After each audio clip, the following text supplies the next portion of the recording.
And I flew overseas by way of Goose Bay, Labrador, and Iceland, and landed at Valley, Wales.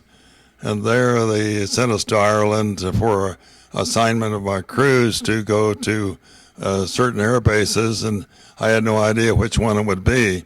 So for 2 weeks, we waited for see the bulletin boards, and I noticed that finally I was assigned to the 466 Bomb Group at Attlebridge, England, and I knew nothing about it at all. They sent a B-24 over to pick us up, and they put our baggage in the bomb bay doors. We had our B-4 bags. They must have weighed about 40, 50 pounds apiece on the top of the bomb bay doors. And the pilot that flew the B-24 back to Attlebridge, the first thing he did was land real hard, and all the doors broke open, and the baggage scattered all up and down the runway. So that was my introduction to a combat group. I wasn't sure that was the right beginning, but that's the way it started. And I had to get my B-24 bag and clothes that were scattered all over. They didn't stay in the bag at all, so it was quite a problem. I got over to Attlebridge in the last part of February of '45. These guys that are with me here, they already had the German Air Force nearly knocked out of business by the time we got there. We did see one jet came in on us down there when close to Regensburg one time, and he got within range on our tail and was making a pass on us, and he didn't fire a shot. And neither did our gunners. They were watching him and just scared to death, I think. They was yelling and screaming at one another, and they didn't fire a shot either. And he peeled off and went on. I think the P-51 Mustangs cut across on him and got him before he got it into the landing pattern, or about that time. And I was on that mission on April the 21st when the Black Cat went down. They were about 50 yards behind us. He was in a lead crew.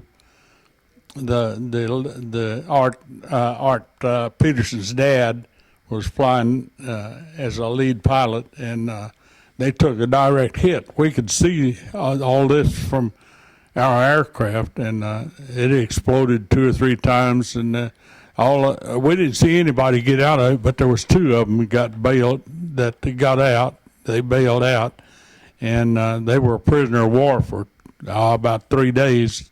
My first trip, it was up to Stettin, way up, almost into, almost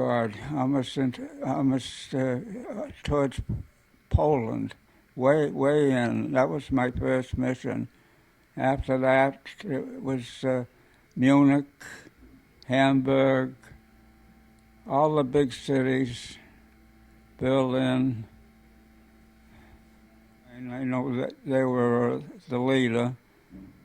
Yeah. And another thing, I used to have to report when you're in the tail, you have to report to the pilot what's in back. Well, I used to tell them the plane in back going, the flak hitting the bomb bay, and the wings folded up, and he was going down, and then in a flight off on top of us, all of a sudden a parachute comes by the tail. He practically could go out and touch him. I mean, I used to have to report all the things that went in back, and there were a lot of horror stories. A lot of planes going down and parachutes all over the place.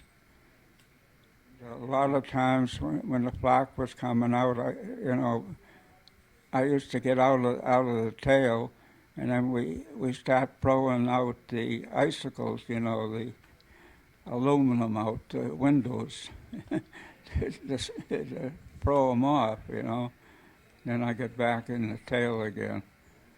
And I arrived in Attlebridge, I guess maybe September sometime, early September.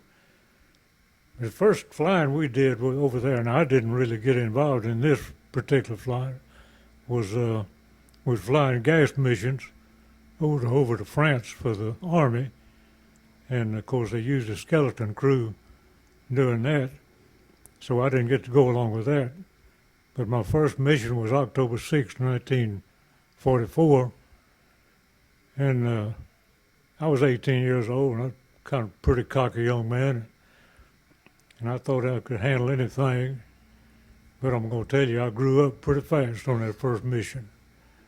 When things got rather serious, feared was the flak, and it was prevalent. It was pretty regular, sometimes more intense than others. Another fear I had too was having to bail out over Germany. I guess I feared, I'd heard some stories about the treatment of some of the men that had bailed out, and some didn't make it. They got done in by the German civilians, and that was one of my fears. But thank goodness I never had to experience that particular thing. We flew 35 missions, and sometimes they were pretty bad. The flak was pretty bad, and it was accurate. Sometimes not so much, and sometimes there was a milk run. We didn't have any flak at all, no fighter opposition. But there's one particular mission that got my attention really good. It was kind of a low-level mission, I guess about 10,000 feet over a particular target, and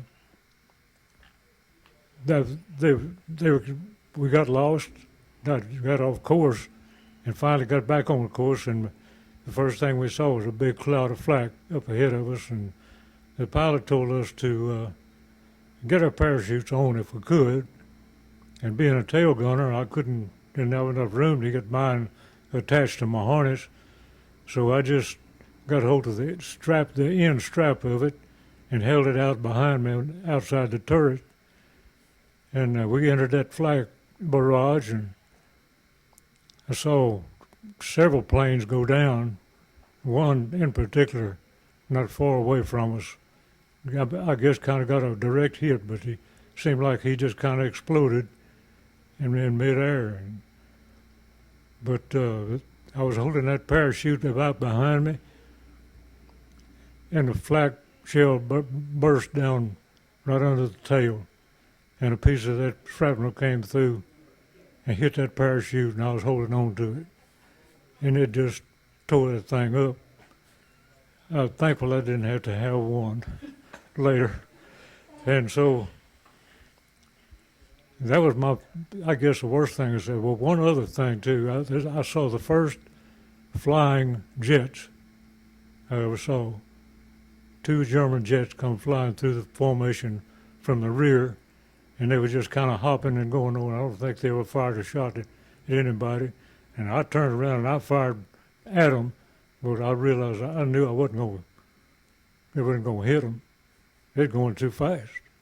But it's hard to track them.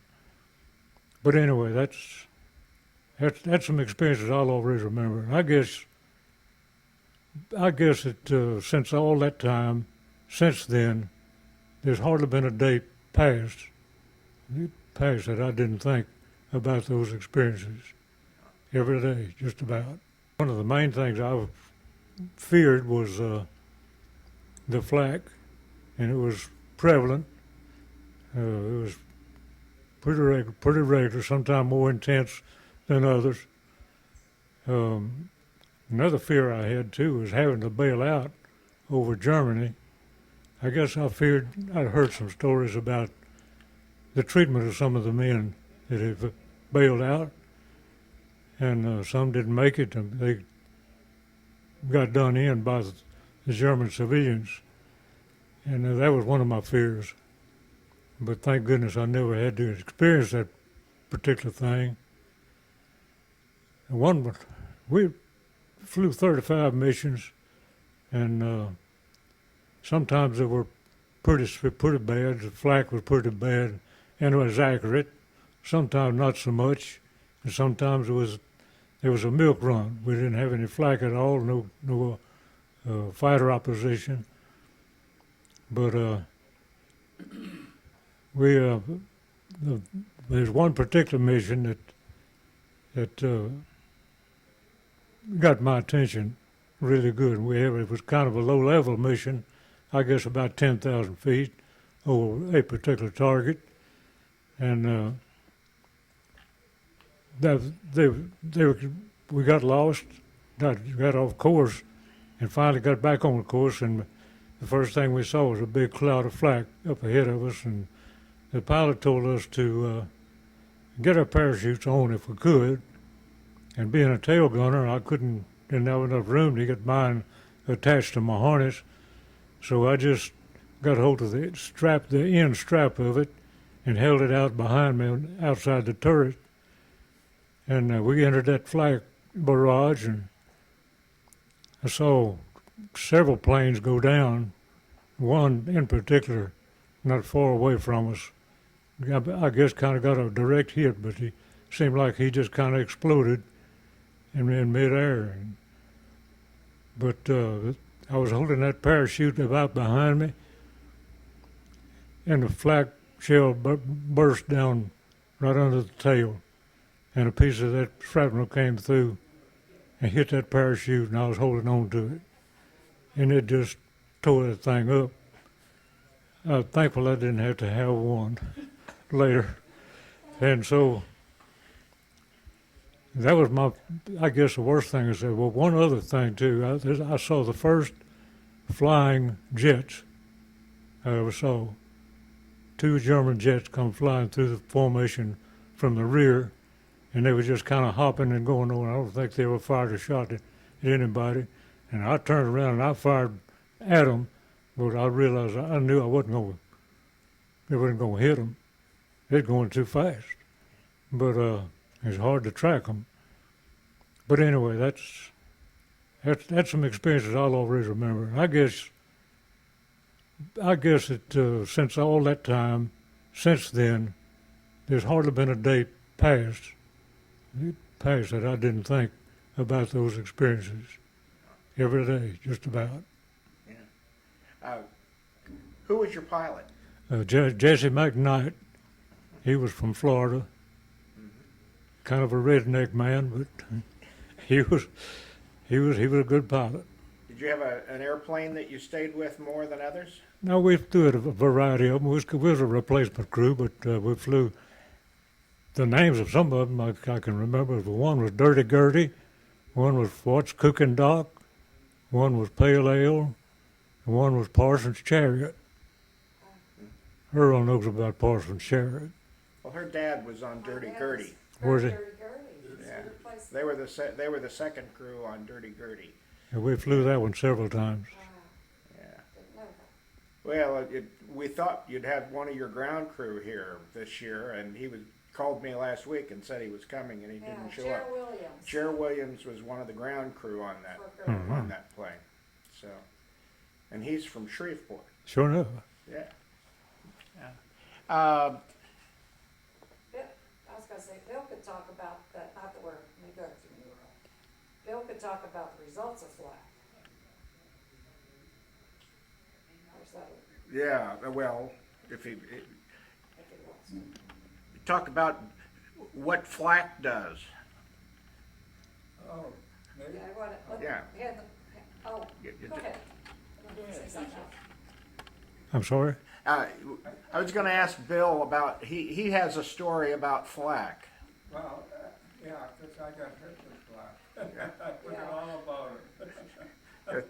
If you pass that on over.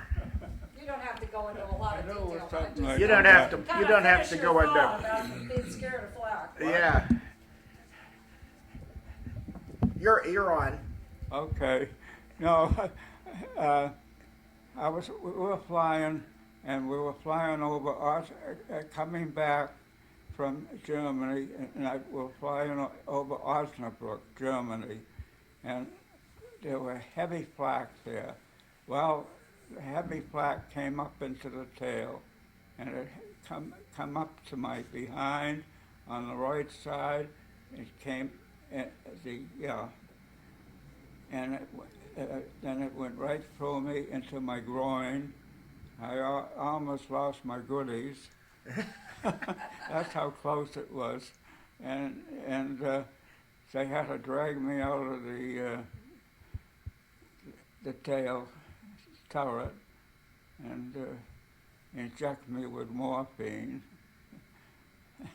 And then you know, we were on the way back anyway, but we ran into all kinds of flak, and there were some fighters, but we got rid of them. And we got back, and naturally the flares went up, and then I went to the hospital. Yep. And I went there about, I would say, a couple of months. And they say, we only can take a little flak out now. The rest is going to have to work its way out. Oh. So, all right, they sewed me up, and then they put me back on to flying duty again. And I finished up my 27 missions, and that was by December 30th, 44. And they said, you're going home. I went home, had a few days off. They sent me down Atlantic City, and then from Atlantic City they said, you're going up to Plattsburgh, New York, to the convalescent hospital, where they're going to take the flak out. So I went up there, and I played volleyball with Mickey Rooney and Donald O'Connor, and I was having a ball up there. Then afterwards, I started, they let me off on a Friday morning, and I didn't have to come back till Monday morning, so I used to hitchhike home from Plattsburgh, New York to Boston. And I did that for three months. And then finally they say, we're ready to operate and take the rest out. So they took the rest out, and that was it. And by that time, I had enough points to get out of the service. I had, you know, we had a 96, I forget just what the amount was, but then they discharged me for Fort Devens in Pittsburgh, and then I came home. Flew my first mission in August, late August of 1944, and I finished 35 missions.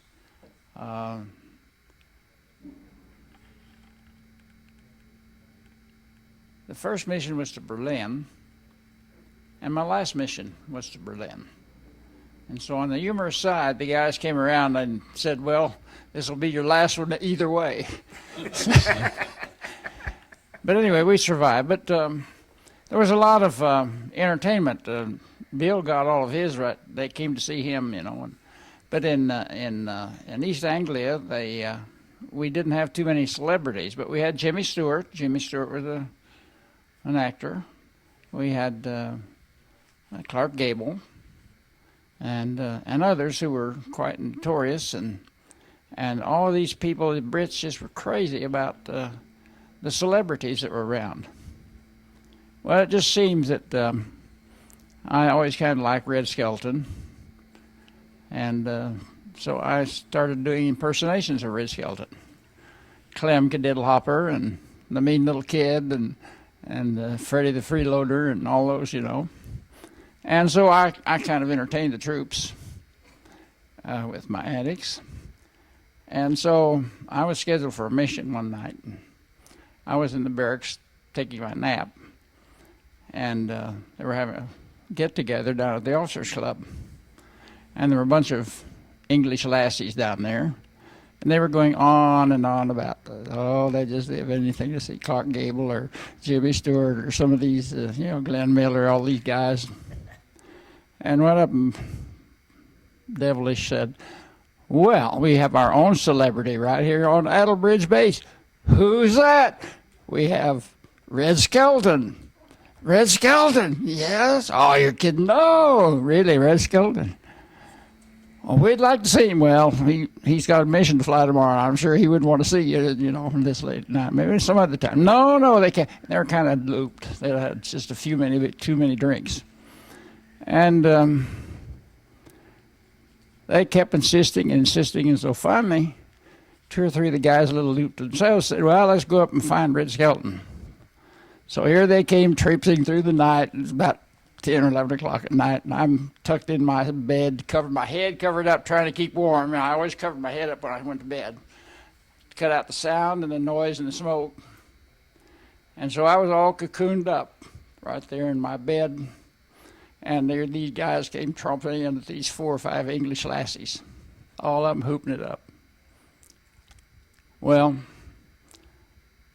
what in the world, the guys, the crew members, Big Al Reynolds, and we know some of these fellas, they caught on to what was going on and said, well, Red's down there asleep. He got a mission. You don't want to be on. Oh, we've got to see him, Well, I'm total oblivion. I'm sound asleep.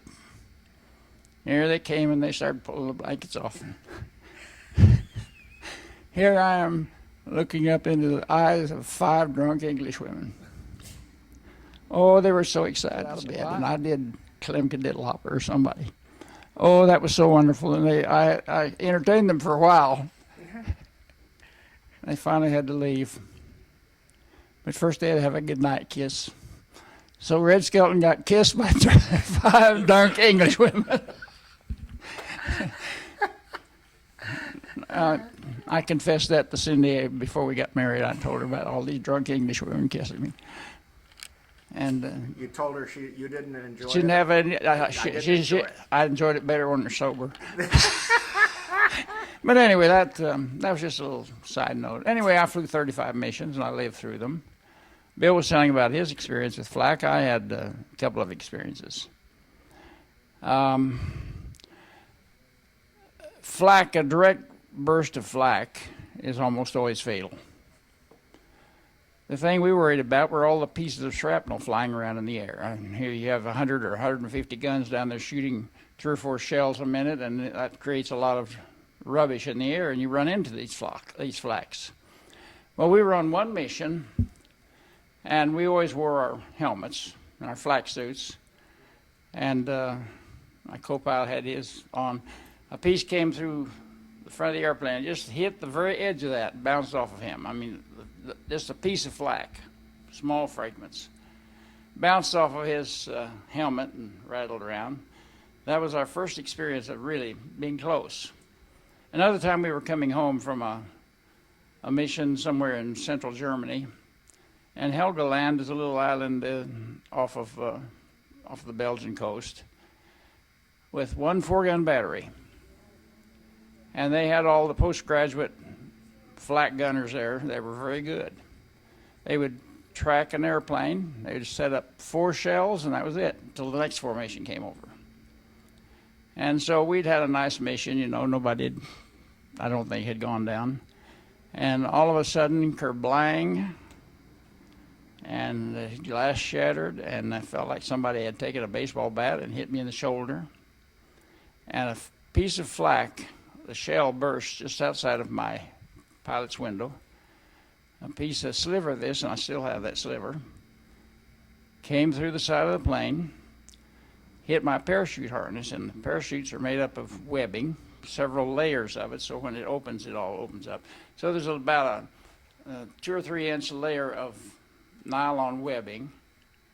It's very strong. This piece of flak went through every one of those, got down to my shoulder and stopped. But just enough to draw blood until I was able to earn a Purple Heart. But that was the outcome of that was it just felt like someone took a baseball bat and hit me in the shoulder as hard as they could. We were scheduled to go to the flak home the next day. And so they patched me up and I went to the flak home. It was another time we were returning we were over at Target, and a piece of shrapnel came through the window. My hand was on the throttles. Came through the front window, hit my coat, tore my coat sleeve all to pieces, didn't draw any blood, just tore my clothes up, went back and tore up the hydraulic system. So we had to land without hydraulics, we had to crank our wheels down, we had to, no brakes, we had to come in without flaps, high speed, and so those were my two experiences with flak. Yes, I remember the island of Helgoland. It's a little island that's about 25, 40 miles off of the coast of Denmark. And we were flying a mission that was aimed primarily at the primary target on the coast of Denmark. It was an oil refinery. There was cloud cover at low altitude. They said it was drifting over the area, and if the primary target was covered, why, you were supposed to bomb this little island of Helgoland, where the Germans had established a small airfield and a fortified submarine base. They said, don't go anywhere near that because the instructor gunners are located there, and they'll shoot you down every time. Fortunately, the cloud cover had still not covered the oil refinery when I went in, so we were able to hit the primary target, turned around, coming back, flew out to sea, flew well away from the island of Helgoland. Apparently a B-24 formation, I can't even recall what group it was because I don't remember their tail markings or anything, but they were coming in on a squadron formations of about 12 ships each, and I had a perfect view on a clear day. It was real clear out to sea, 30, 40 miles out, and I was flying so that they were behind me and a little lower altitude than I was at. I was well clear of Helgoland, flying out west of it, but I had a good view out of the pilot's window watching this formation of B-24s. I said, it looks like they're going to make a run on the island there. And the first burst of anti-aircraft fire was well below, looked like it's several thousand feet possibly, below the formation of 12 B-24s. It didn't take more than about 30 seconds or a minute at the most before the shots began to clear and get closer and closer to the B-24 formation. The next thing I knew, within 30 seconds, they shot down all 12 B-24s. That was the most dramatic thing.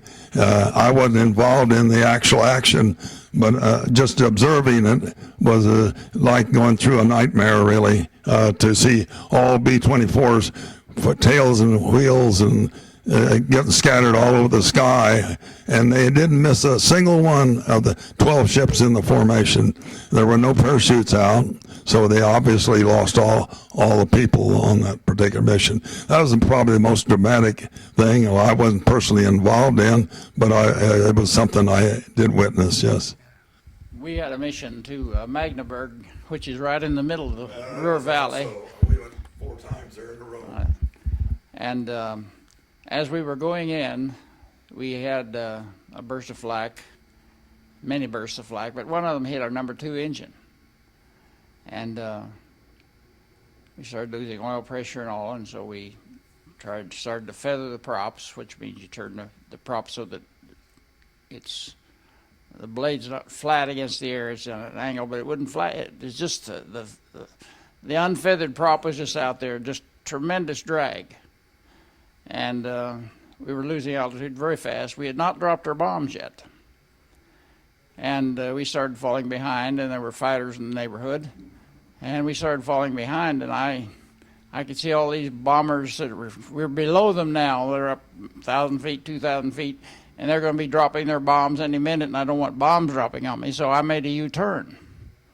And going back exact way we came in, and overhead, the bomber stream was going east, and we were going west at about 1,500, 2,000, 3,500 feet below them. Okay. The engine, what I call burned out. The bearings wore out, and the thing was just out there windmilling. So now the thing is out there going 4,000, 5,000, 6,000 RPMs a minute. So I could see these blades coming out, guillotining through the plane. So it was not a very pleasant experience. And all these bombers going this way, dropping bombs, falling around us. we kept losing altitude, and I knew we were not going to be able to get home. If we got to friendly territory, it would be nice. And we kept losing altitude, and lo and behold, we went over the front lines down where they're. Okay, these guys started shooting at us with smaller caliber guns. So we had all these bursts of flak and all kinds of incendiary bombs going on around us, you know. And my flight engineer was going back to assess some damage back there. On the way back, on the catwalk, and he didn't have a parachute on, there was a direct burst of flak, maybe 10 feet below us. When flak explodes, it's like going up this way, reverse ice cream cone this way, and he was right in the middle of where this ice cream cone flak went up around him, this cone of flak. And of course, it got our gas tanks. So here's my flight engineer out on the catwalk, soaked with gasoline, no parachute, coming back to the flight deck to say, "Hey, Chief, we've been hit in the bomb bay." Okay, we were low on gas to start with. Now it's really going out. So, Elmo, we went. I said, get us over friendly territory as quick as you can and someplace to land. And I suggested St. Dizier. I said, how far are we from St. Dizier, where we'd hauled gasoline in just a few weeks before? They gave me the heading, my navigator. We started flying in. We contacted them, said we're coming in. We were familiar with the base. We had landed there 4 or 5 times hauling gas. And as we were coming in, they said it was a P-47 base now. P-47s were stationed there. They were going out with the ground mission. And they told me to circle and go around. I didn't have the power, the altitude, or the gasoline to go around. I said, we're coming in. You can't come in. They were shooting flares at us and everything. I said, we're coming, and we came in. The P-47s were out there lined up to take off in their 4-ship formations. P-47s went every direction, like a bunch of grasshoppers in Kansas, you know, when you walk through a field. Grasshoppers are going everywhere. Okay, these planes just took off every direction. We touched down. I didn't realize how much damage had been done. But the left wheel, the tire had been blown. The left shock structure, shock absorber, was 3/4 of the way shot away. The bomb bay doors were off. We were soaked with gasoline, and here I came. I told all of them but my flight instructor to get in the back, and my flight engineer to get in the back. And so they positioned themselves. The minute we touched down, that wheel hit the concrete, and sparks were going everywhere. It eventually collapsed. My bombardier best explained it this way. He looked out the window, saw the sparks. He smelled the fumes in the bomb bay. He said, sparks and fumes equal boom. He went out the camera hatch. We're going down the runway, probably 100, 125 miles an hour. Out he went, out went the other 7 guys. Here we are, pieces of tin and metal and rubber and stuff, scattered down the runway of this fighter base. All these bedraggled-looking guys jumping out of the airplane. We landed, stopped, no explosion. I was not a religious person, but I prayed my first prayer. I said, thank God. So that was it. We climbed out. Here came this Jeep from headquarters. This first lieutenant, same rank that I had. He was cussing and carrying on. He was going to have me court-martialed. I said, help yourself. Nothing ever happened of it. I might just add a comment about flak. We repeatedly were told by our base commander that flak was purely psychological and don't pay any attention to it. I saw more airplanes shot down with flak, I think, than any fighter planes that we saw over there at the time. In fact, I flew my very first mission as a co-pilot. I think they had originally had a requirement that you were first pilot on your B-24s. They were supposed to fly 5 missions as a co-pilot in order to get the experience. I flew 1 mission, my first mission, with the Bailey crew, and they were a wonderful crew. They had several missions in themselves, and we had a very uneventful first mission. 3 days later, he returned to fly with his own crew only, and they were all shot down, and they all were perished, really. They said there were no parachutes or anything, and even to this day, there's no record that I know of that know what actually happened to them. They went down over Belgium, and there was a wonderful crew, and I always patterned my crew after them because they were so good, I thought. But I can guarantee you that flak probably downed more airplanes than all the German fighter bases put together. Yeah. On our first mission, there's a radio operator. His job was to go down below and start that putt-putt so they could open the bomb bay doors. Little power unit that pumped hydraulic. He went down there to do that, and so on the bomb run, so we could open the bomb bay doors. And after that, he was to stay down there, and as soon as we dropped the bombs, he was to close the bomb bay doors. Well, while he was down there, he thought he would take a look at Germany, real good. So he looked out there, and flak was popping around pretty good. And then a piece of flak come ricocheting through the bomb bay and caught him right above the eye. And he bled pretty good. Anyway, after he closed the doors, he come back up in the top turret. The engineer was in the top turret. He looked up at him and he says, "Any blood on my face?" And he was kind of bloody. But they gave him the Purple Heart for that, just scratch really. And he was a little bit too ashamed to even wear the ribbon. He took the Purple Heart, but he wouldn't rather wear the ribbon. Let me tell you about my radio operator. They always pass out these K rations. That was our lunch when we were on a mission, In there were 3 different kinds of cans. I mean, there were three kinds of K rations: breakfast, lunch, and dinner. Okay, some of them had, the breakfast one had egg and some kind of ground up horse meat or something. It was pretty good. Lunch was something else, and cheese. Cheese was one of them. Well, cheese was the very favorite among our crew. But when they'd pass them out, you'd get 3 cheese and 3 ham and eggs and 3 spam, whatever. And a chocolate bar. Yeah, which was horrible.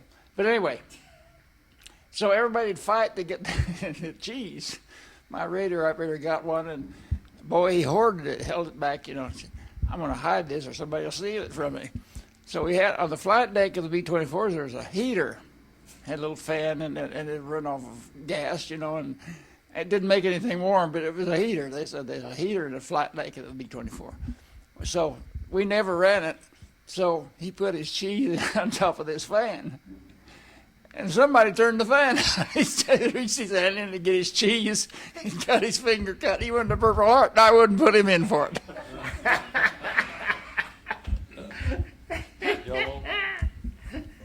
I would like to make a couple of comments about flying a B-24 since Earl and I both, of course, as pilots, had a lot of hours flying a B-24. I think we're both qualified to make some comments about it. 2 things that the B-24 had was the Davis wing, which was very narrow compared to the B-17. And that was less target, as far as I was concerned, to get hit by flak or enemy fire.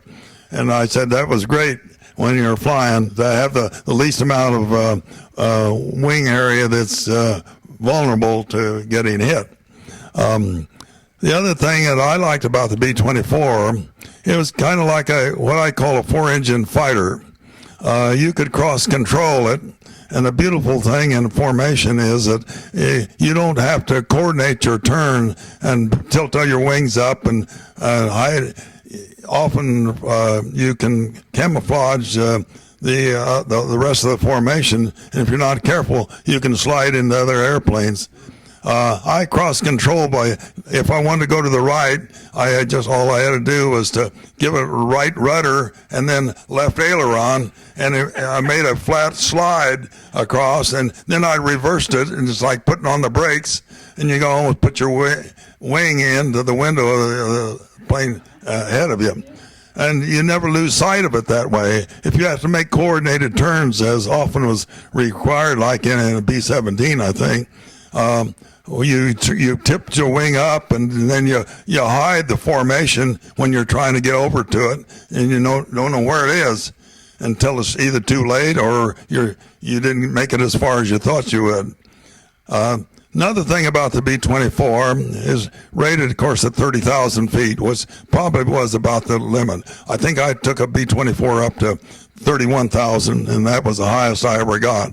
I also tried to test it one time to see if that 290 mile an hour red line airspeed was correct or not.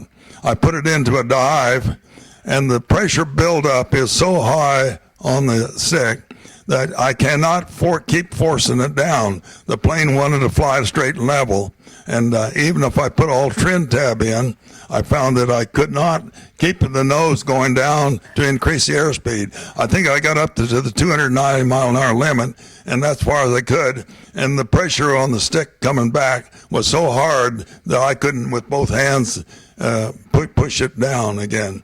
And the B-24 was very stable that way. I've heard that the B-24, sometimes, if you had trimmed it up flying straight and level and you jumped out, it would fly 1,000 miles level by itself on just automatic pilot even.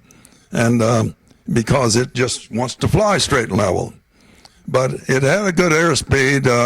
I really think, with all due credit to the B-17, that I had to throttle back the B-24 usually to a lower speed. I was mushing through the air almost to maintain, to keep from overrunning B-17s on my bomb runs and all. I liked the B-24. It was very rugged, and it was, of course, I was a little prejudiced because I grew up with it, working on it and knowing a lot about it, and I was real pleased to fly. It was hard. It took a lot of physical strength, and Earl, I'm thinking, will guarantee you that. You come back, you're pretty tired after 6 or 8 hours of flying formation, you know. The B-24, I agree with you almost. It's a good plane. And it had one unique thing about it, and that was the Davis wing, which is, you've already addressed that. But the one thing about it, the Davis wing did not have lift at lower speeds, and you had to put some of the flaps down. You have to put 20 degrees of flak. You had to get the flaps down before it would ever take off. And if you didn't put the flaps down, and you left them up, you could drive from here to Texas and never get the airborne. And so they taught us short field takeoffs in transition school.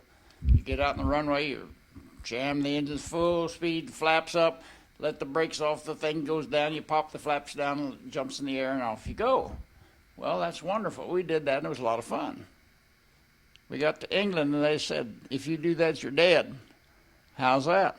If you have no flaps, going down the runway with 70,000 pounds of airplane and bombs and fuel, and you pop the flaps down and they don't go down, it sure messes up the real estate around here.